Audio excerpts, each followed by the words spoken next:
고생코아 안녕하세요. 비트코인 43,736달러, 이더리움 3,353달러, 솔라나, 아발란체, 닷, 루나, 에이다, BNB 등이 반등이 좋습니다. 대다수 레이어 1 플랫폼 코인과 멀티체인 코인들이죠. 현 시점 중요한 자리인 것 같습니다. 이 반등이 정말 진정한 반등일지, 그게 아니면 잠시 과도화된 하락의 지표를 식히기 위한 움직임인지는 지켜봐야 할 것 같습니다.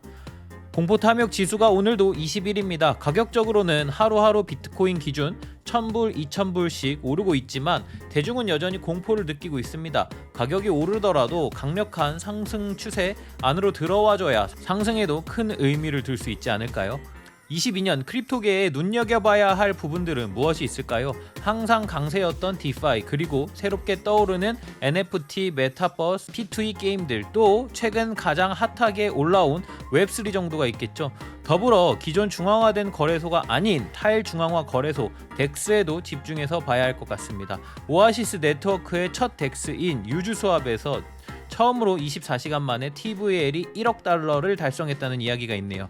디파이 부분은 지속적인 성장세를 가지고 오고 있습니다. 더불어 탈중앙화된 거래소들에서 점점 더 성장하고 있고요. 앞으로 많은 덱스들의 움직임도 지켜봐야 할 것 같습니다.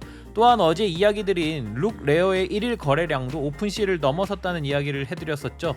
NFT 전체 50% 정도는 아트 컬렉터블, 그리고 나머지 40% 정도는 NFT 관련 게임 내에서 사용된다고 합니다. NFT에 투자하고 싶은 분들이라면 NFT 아트 컬렉터블에 직접적인 투자를 하는 방법도 있겠지만 조금은 더 안전하게 NFT 거래소에 투자하는 방법도 있으니 이 부분도 꼭 생각해 보시길 바랍니다. 위믹스 P2E 게임 관련 전 세계를 뒤흔들고 있는 미르 내에서 사용되는 코인입니다. 위메이드는 현재 한 가지 논란에 쌓여 있습니다. 회사 측이 아무런 사전 공시 없이 대량으로 위믹스를 매도했다는 이야기죠. 위믹스의 가격은 최고점 대비 말도 안 되게 하락하였고 업비트에 상장이 되면서 약간의 반등을 보여주고 있는 모습입니다. 이런 상황에 위메이드 대표는 한 유튜브 방송에 출연하여 이 대량 매도에 대한 이야기를 합니다. 이번 매도는 계획되어 있던 부분이다 라고 말을 하죠. 그리고 올해 큰 그림에 대해서도 이야기를 합니다.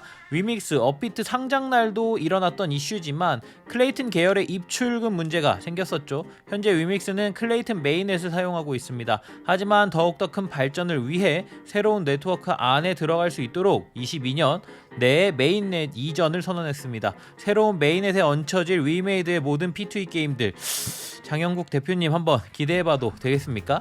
3만 개 이상의 비트코인이 거래소에서 지갑으로 들어갔다는 뉴스네요. 온체인 데이터를 100% 신뢰할 순 없겠지만 투자자 입장에선 꾸준히 봐야 하는 부분 중 하나겠죠. 어쨌든 거래소 밖으로 나갔다는 뜻은 결국엔 이제부터는 매매를 하지 않고 홀드하기 위해 보관하겠다는 뜻이니까요. 현재 비트코인은 매우 가격적으로 중요한 기로에 놓여져 있습니다. 그 자세한 내용은 조금 뒤에서 비트코인 시황을 통해 한 번 더 이야기해드리도록 하겠습니다.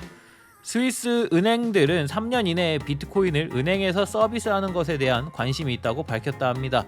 가상자산, 크립토, 암호화폐, 이 모든 것을 한마디로 정리해보자면 비트코인이라고 봐도 무방하지 않을까요? 비트코인은 점점 제도권화 되어질 것입니다. 물론 몇몇 나라에서 가상자산을 밴할 것이라는 이야기도 많지만 몇몇 나라에서는 비트코인을 실제 국가 통화로 선택하고 있는, 고민을 하고 있는 상황이니까요.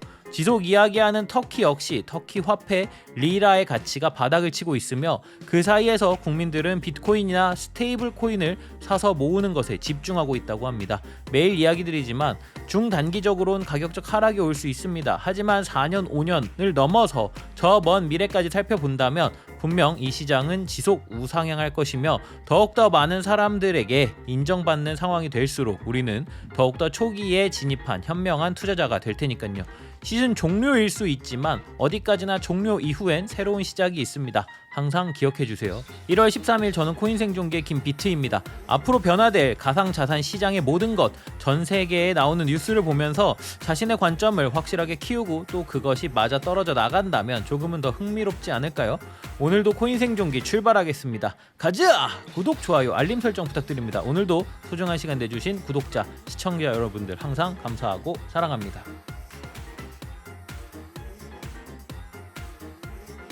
비트코인 1일 차트입니다. 크게 보면 저항선 45,500달러 가로 매물대 라인과 최고점 69,000달러에서 발생한 보라색 저항선, 주황색 4월 최고점에서 발생한 저항선, 그리고 4675달러 가로 매물대 지지 라인이 있습니다. 이 라인들은 2주 전 영상에서부터 계속 나오고 있는 추세선이었습니다. 지난 영상에서도 지속 언급 중입니다. 두 가지 시나리오가 현재 진행 중이며 1번 시나리오대로 가고 있는 중입니다. 1번은 4675달러 부근에서 반등하여 빠르게 45,500달러 부근을 찍고 재차 하락하는 시나리오였습니다. 하지만 현재 주황색 과거 저항선이 지난 42,000달러까지의 큰 조정 이후 지지 역할을 하였으나 재차 하방 이탈하여 현재 저항선으로 작용하고 있습니다.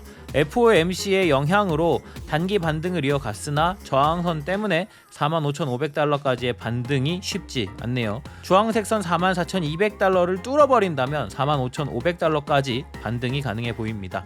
단기 반등에 너무 연연하지 마시고 현재 저항이 발생한 점과 이를 인지하는 것이 더욱더 중요해 보입니다. 반등과 하락이 이어지는 장세에도 주요 호재가 있는 친구들은 분명 가격적으로 좋은 모습을 보여주겠죠. 이번 달 주요하게 지켜봐야 할 이벤트들을 소개해드리겠습니다. 스텔라 루멘에 미루고 미뤘던 아쿠아 에어드랍 스냅샷이 1월 15일에 예정되어 있습니다. 리플처럼 가격 상승을 보여줄지 지켜봐야겠습니다. 다음은 스택스의 알렉스 메인넷 1월 17일에 예정되어 있습니다. 메인넷 시기에는 상승에 힘을 입는 코인들이 많으니 17일 전후를 지켜보시면 좋을 것 같네요. 무서운 상승세를 보여주었던 폴리곤 1월 18일에 런던 하드포크가 예정되어 있습니다. 폴리곤은 이번에 어떤 움직임을 보여줄지 비트형만 가격을 잘 유지해준다면, 카바도 1월 19일에 메인넷이 예정되어 있네요. 최근에도 나름 강력한 힘을 보여주었는데 지켜보면 좋을 것 같습니다. 다음은 하모니입니다. 1월 24일에 비트코인 브릿지가 예정되어 있습니다. 현재 신고점 부근에 위치해 있는 하모니, 시장을 이기고 신고점을 돌파할지 지켜봐야겠죠. 마지막으로 1월 31일 혹은 그 전에 아이콘 2.2를 출시한다고 합니다. 최근 많이 아팠던 아이콘, 과연 업그레이드에 힘을 입을 수 있는지 지켜봅시다. 자, 오늘은 여기까지. 비트코인의 움직임 어쩌면 아주 길게 천천히 내리며 1년간의 지루함을 줄지도 모릅니다. 하지만 역시 그 안에 살아있는 변동성을 이용한다면 우리는 승리할 수 있다를 기억하시며 텔레그램 조인해 주시고요. 그럼 모든 구독자, 시청자분들이 잔고 떡상을 해서 페라리를 사는 그날까지 코인 생존기는 계속됩니다. 쭉!